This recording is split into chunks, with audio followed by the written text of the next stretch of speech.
하버드 대학교의 가정경제학 연구팀은 25년에 걸친 장기 추적 연구를 통해 충격적인 결과를 발표했습니다. 자녀를 위해 희생이 큰 부모일수록 노후 빈곤 위험이 3배 높다. 이 연구는 전 세계 20개국 8천 가구를 대상으로 진행됐고, 부모의 행동 패턴과 가계 자산의 변화를 동시에 추적한 최초의 실험이었습니다. 하버드 연구진은 이렇게 결론을 냈습니다. 가장 이타적인 부모일수록 자녀의 경제적 자립이 늦고 부모 본인의 경제력은 더 빨리 소진된다. 즉, 사랑이 많고 도와주려는 마음이 강할수록 경제적 자립 회로가 무너진다는 뜻이죠. 이 결과는 부모뿐 아니라 인간의 보호 본능이라는 깊은 뇌의 영역과도 연결되어 있습니다. 좋은 부모의 뇌는 왜 가난을 불러오는가? 하버드 뇌과학센터의 MRI 실험에 따르면 부모가 자녀의 어려움을 볼 때 활성화되는 부위는 전전두엽이성보다 편도체 감정입니다. 편도체는 인간의 원초적 본능, 즉 위험을 피하고 새끼를 지키려는 영역입니다. 그런데 이 영역이 과도하게 자극되면 이성적 판단은 마비됩니다. 쉽게 말해, 얘가 힘들면 도와줘야지 라는 감정이 강할수록 얘가 스스로 일어서야 한다는 이성은 사라집니다. 이건 사랑이 아니라 본능의 착각입니다. 스탠포드의 실험 도와줄수록 무능해진다.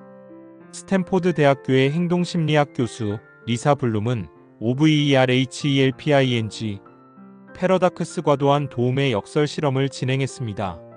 그녀는 부모가 자녀의 문제를 대신 해결해 줄수록 자녀의 문제 해결 신경망이 비활성화된다는 사실을 발견했죠. 뇌 스캔을 보면 아이가 스스로 문제를 풀 때는 전전두엽과 해마가 활발하게 반응합니다. 하지만 부모가 대신 해결해 줄 때는 이 영역이 거의 꺼져 있습니다. 즉, 도움을 줄수록 자녀의 뇌는 덜 자랍니다. 그리고 아이의 자립심이 줄수록 부모는 더 많은 에너지를 써야 하고 결국 재정적 부담으로 이어집니다. 착한 부모가 놓치는 진실. 착한 부모는 이렇게 말합니다. 나는 내 자식에게 내가 겪은 고생만큼은 시키고 싶지 않아요. 하지만 뇌과학은 이렇게 대답합니다. 고생을 막는 순간 성장도 멈춥니다. 인간의 뇌는 고통을 피할 때보다 고통을 극복할 때 도파민이 더 많이 분비됩니다. 그래서 성공한 사람들의 공통점은 고통을 회피하지 않고 의미화한다는 점입니다. 즉, 자녀에게 고생을 막아주는 건 행복을 주는 게 아니라 성공의 회로를 차단하는 것과 같습니다. 첫째, 좋은 부모의 기준이 잘못됐다. 우리는 좋은 부모라 하면 보통 이렇게 정의합니다. 아이가 원하는 걸 들어준다. 아이의 행복을 최우선으로 둔다. 아이를 위해 자신을 희생한다. 하지만 하버드 행동경제학자 앤드류 캐플런 교수는 이렇게 말했습니다. 희생은 사랑의 형태가 아니라 통제의 다른 이름이다. 자녀를 위해 자신을 희생한다는 건 사실상 너 없이는 나는 의미 없다는 메시지로 작용합니다. 이건 자녀의 뇌에 의존성 신경망을 만듭니다. 결국 자녀는 독립을 배우지 못하고 부모는 희생 중독이 됩니다. 이런 구조 속에서는 절대 부가 쌓이지 않습니다. 둘째, 감정의 투자는 이자가 없다. 하버드 경영대학원에서 진행된 실험 중 부모가 자녀에게 투자하는 방식과 재정 상태를 비교한 연구가 있습니다. 흥미로운 결과가 나왔죠. 시간과 감정 위주의 투자 함께 있어주는 것, 감정적 케어에 집중한 가정은 10년 후 평균 자산 증가율이 12%에 불과했습니다. 반면 교육적 시스템적 투자 금전적 교육, 자립 경험 제공을 중시한 가정은 자산 증가율이 63%였습니다. 감정은 즉각적 만족을 주지만 시스템은 장기적 복리를 만듭니다. 셋째, 부모의 불안이 가난을 만든다. 하버드 의대의 신경심리학 실험에서는 부모의 불안이 자녀의 의사결정 능력에 미치는 영향을 조사했습니다. 불안한 부모일수록 자녀에게 안정적인 선택을 강요했고, 그 결과 자녀의 모험 회로 도파민 보상 시스템가 약화되었습니다. 즉, 부모의 불안은 아이의 위험 감수 능력을 없앱니다. 이건 곧 부의 DNA를 차단하는 것입니다. 왜냐면 부자들은 대부분 위험을 통제하지 않고 관리하기 때문이죠. 결국 불안한 부모는 자녀에게 리스크 관리가 아닌 리스크 회피를 가르칩니다. 그 결과 가난은 세대를 넘어 대물림됩니다. 넷째, 헌신이 아니라 전이다. 진화 심리학적으로 보면 부모의 헌신은 유전자 생존 전략입니다.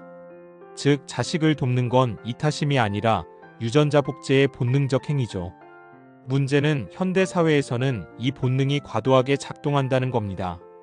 과거엔 자식이 살아남으려면 부모의 도움이 필수였지만 지금은 생존보다 성장이 중요해졌습니다.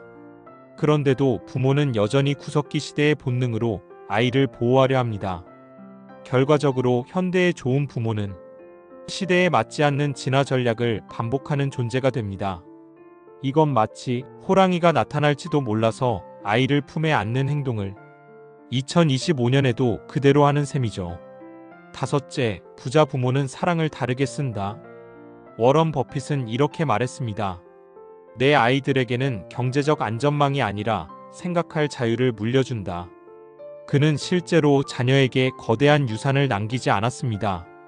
대신 어린 시절부터 돈의 의미를 가르쳤죠.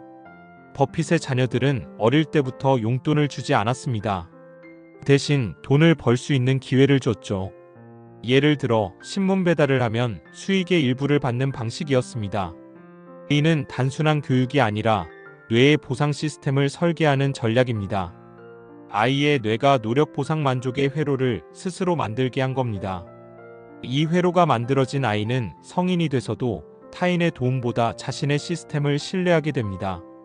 그게 바로 부자의 뇌입니다. 여섯째, 착한 부모는 돈보다 감정을 유산으로 남긴다. 하버드 사회학과의 가정 내 유산전이 연구는 이런 결론을 냈습니다. 감정 중심의 가정은 행복은 많지만 시스템은 없다.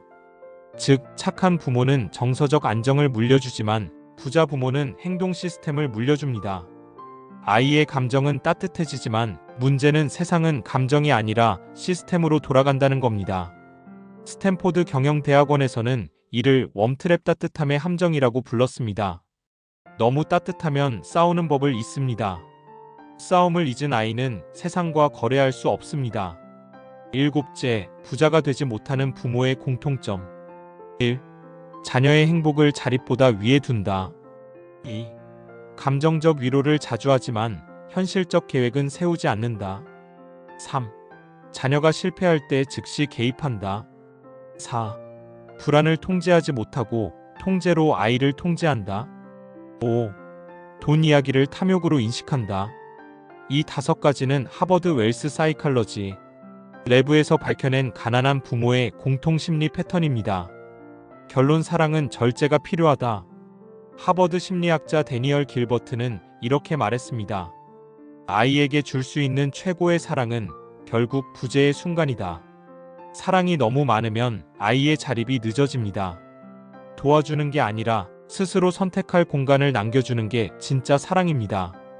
좋은 부모는 자녀의 삶을 대신 살아주는 사람이 아니라 스스로 살아갈 수 있는 뇌를 만들어주는 사람입니다. 부자 부모는 아이를 사랑하지만 절대 대신하지 않는다.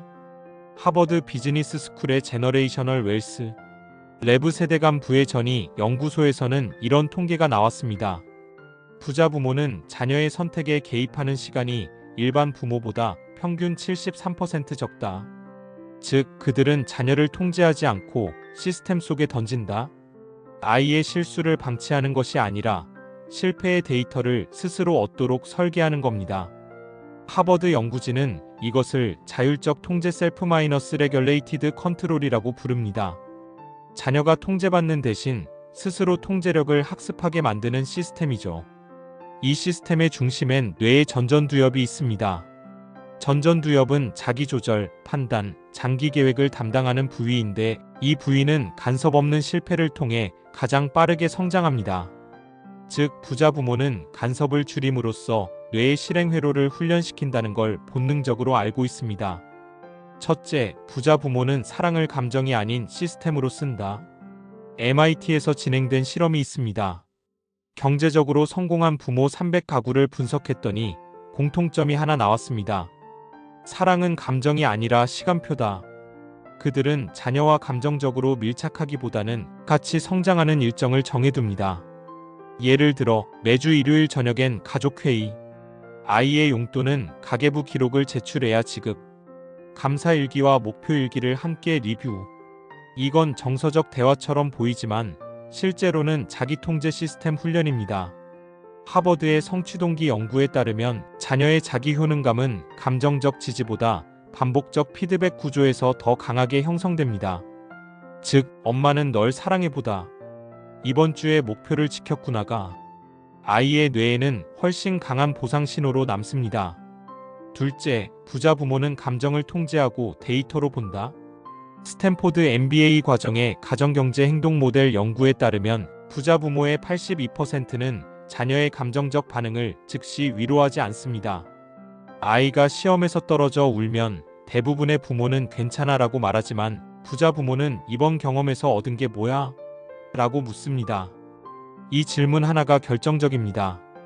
이건 단순한 위로가 아니라 감정의 객관화 훈련이기 때문입니다. 심리학적으로 감정을 언어화할 수 있는 사람은 편도체 감정의 과도한 반응을 전전두엽이성이 조절하게 됩니다. 이 과정을 반복하면 감정이 의사결정에 덜 개입하게 되고 결국 아이는 동관계 선택에서 훨씬 냉정한 판단을 내릴 수 있게 됩니다. 즉, 부자 부모는 아이의 감정을 다스리려 하지 않고 스스로 다루게 만드는 교육자입니다. 셋째, 부자 부모는 행복보다 통제를 가르친다. 하버드의 심리학자 데니얼 길버트는 행복은 통제감에서 나온다고 말했습니다. 행복은 돈이 아니라 예측 가능한 환경에서 스스로 결과를 만들어낼 때 느껴집니다. 그래서 부자 부모는 아이에게 행복을 주려 하지 않습니다. 대신 결과를 바꿀 수 있는 힘, 즉 통제력을 가르칩니다. 예를 들어 아이가 용돈을 다 썼을 때 다음 주까진 안 되라며 일관성을 유지. 불평할 때 그럼 다음엔 어떻게 할래?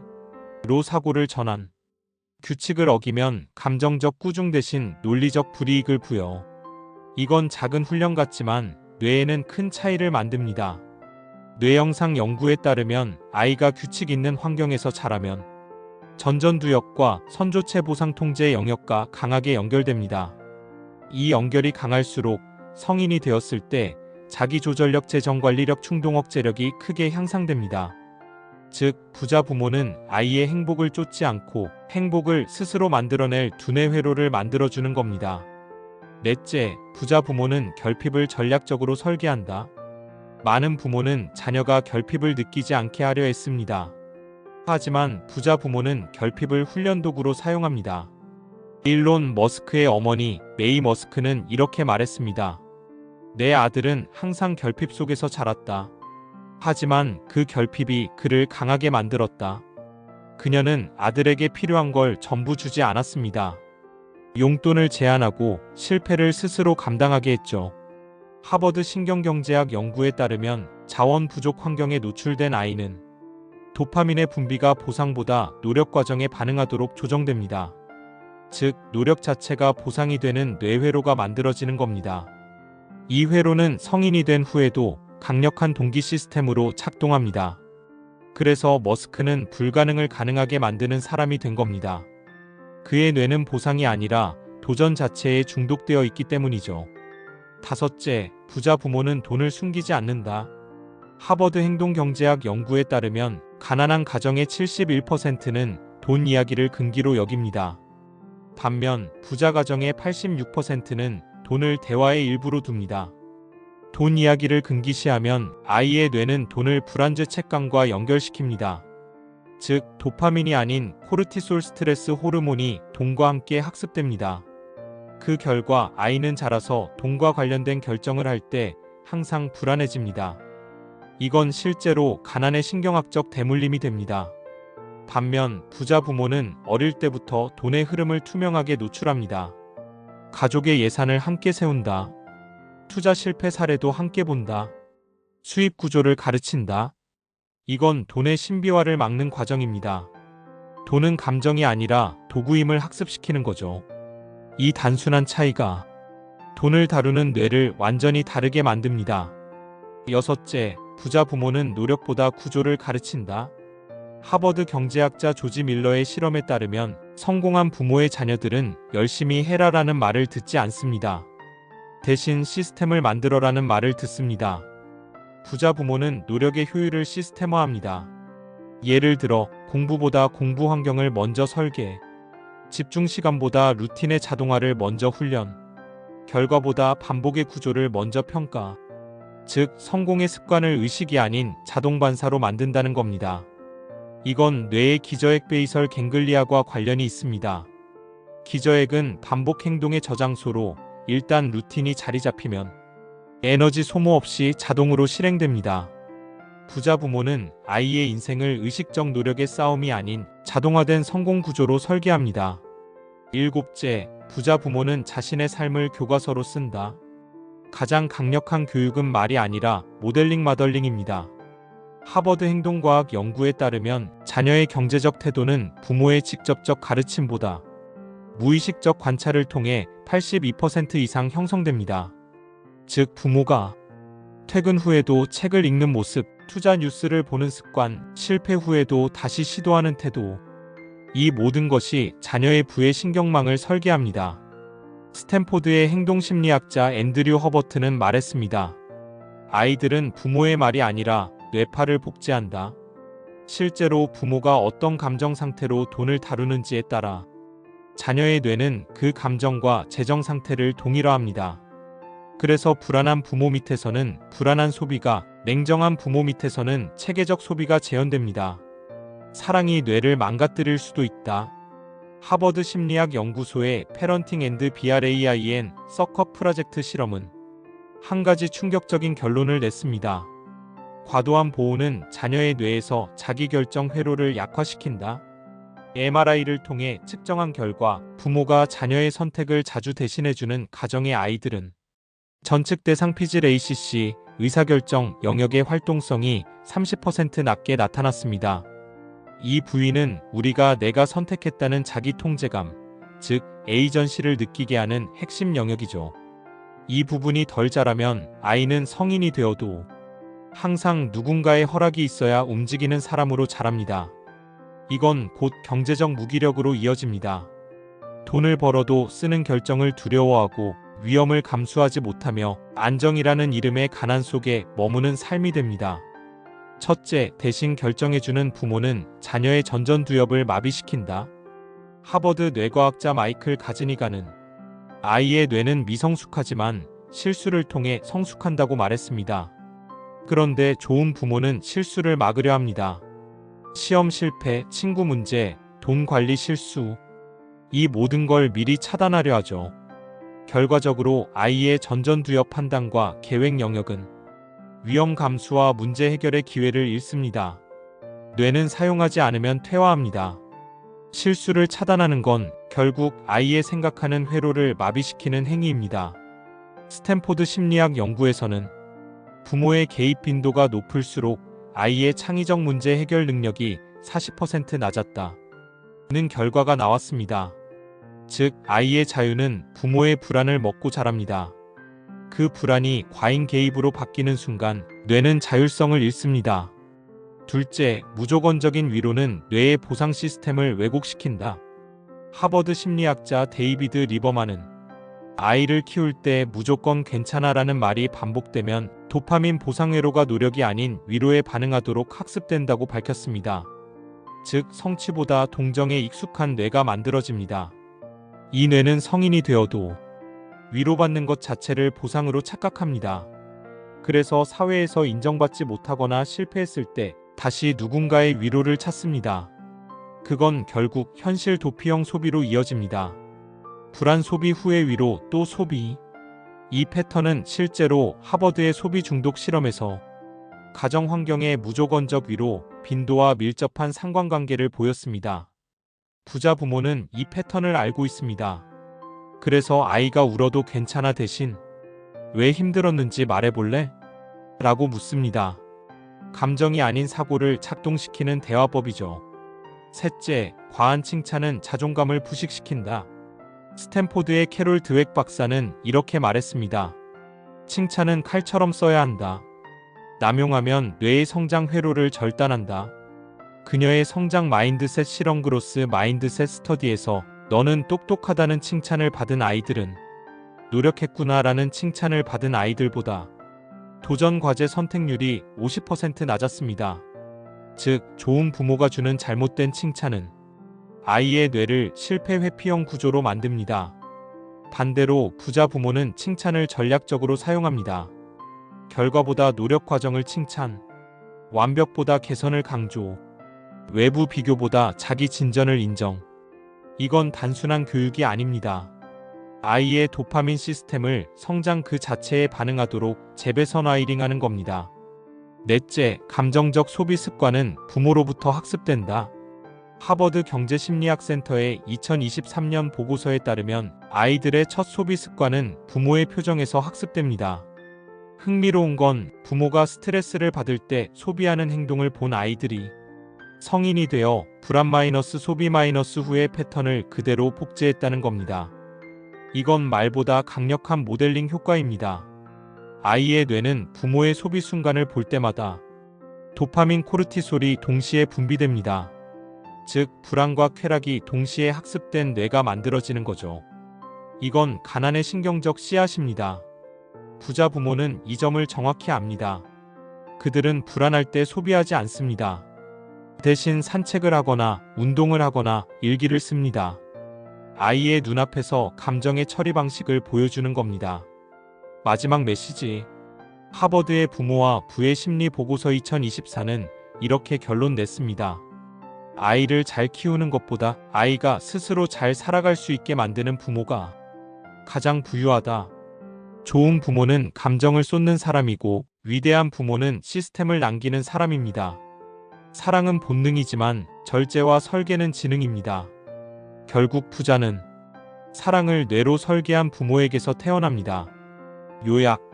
아이를 도와주는 대신 스스로 일어설 구조를 만들어줘라. 그게 부모가 줄 수 있는 최고의 사랑이며 세대를 이어가는 부의 시작이다. 댓글로 여러분들의 생각을 알려주세요. 지금까지 더리치랩이었습니다. 구독과 좋아요는 영상 제작에 큰 힘이 됩니다.